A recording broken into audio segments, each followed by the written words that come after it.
Transform your body with SA's most trusted body sculpting aid, USN Vedracut XT, clinically proven for effective weight control. USN, all about results.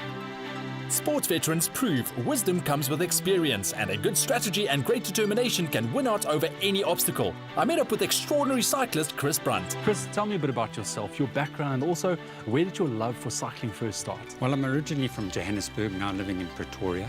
I've always been a sportsman right through my school days. When I left school, I went into motocross and off-road enduros. I was awarded my Springbok colours in 1983 for motorsport. It was basically that, in a funny way, that led to cycling because I wrecked both knees. I took both knees out of the sockets. I had to do a complete knee rebuild.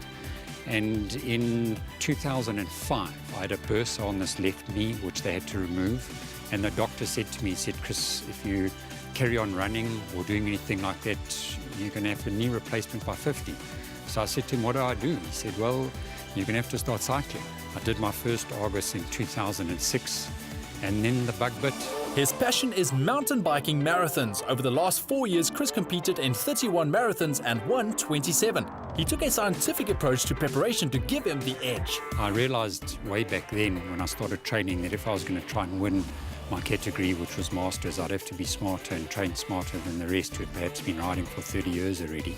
The power training system, there are a number of different versions out there, and for every ride it gives you a TSS, which is a training stress score. It measures CTL, which is really a constant training load, which is a measure of your fitness. And it's really a balance of that versus what they call TSB, which is training stress balance, which is really the freshness of your legs. This sounds complex, so like Chris, you can benefit from using an interactive web-based training and nutrition log to help monitor all aspects of training and achieve your goals. Well, you definitely took a scientific approach to preparation, but let's talk a bit about your food intake. What is it like? What do you eat? It's been an interesting story, that as well. I have an extremely high metabolic rate, and I actually ran into major problems earlier this year. I had a blood glucose intolerance test, and your waking blood glucose is about 4.7, 4.5. Well, mine was 2.3, which is exceptionally low. These high carbohydrate or high GI drinks that I'd been taking over time was almost turning me into a type 2 diabetic, where I was getting insulin spikes. Irma Buerters said to me, Chris, just go out and have straight Epic Pro. Before, drink half a litre before the race and make sure that you consume 500 mils every hour of the race, which I've done most recently. At Crater Cruise, I did that. It was a 4-hour race, and I took my blood glucose, and it was 6.1. And it's made a huge difference in the races I've done to then. And also knowing in your head that, in fact, the tiredness you're feeling is quite natural and you're not bonking, in fact, and running out of energy. Bonking is what cyclists call abnormally low levels of blood glucose, like when Lance Armstrong forgot to eat on one leg of the 2000 Tour de France, his worst day on a bike ever. Would you definitely go out there and recommend Epic Pro to other cyclists that's in your shoes and also in your age group? I would most definitely. I've experimented with all sorts of things. The nice thing about Epic Pro is it has Pepto Pro in it.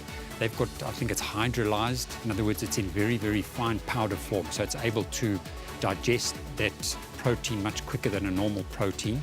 It's got that in it, and then it's got multi-dextrose, which is a complex type carbohydrate, and it's certainly done the trick for me. I've done a number of tests now where I've gone out on 4-hour rides, taken my blood glucose every hour, and the racing was the real test to see what it would be like under racing conditions at the end of a 4-hour ride.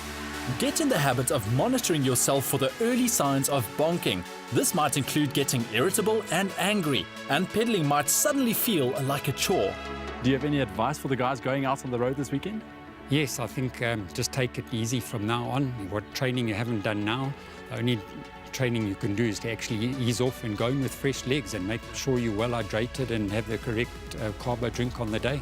Chris, thank you so much. But just before you leave us, what's next for you in terms of your cycling career?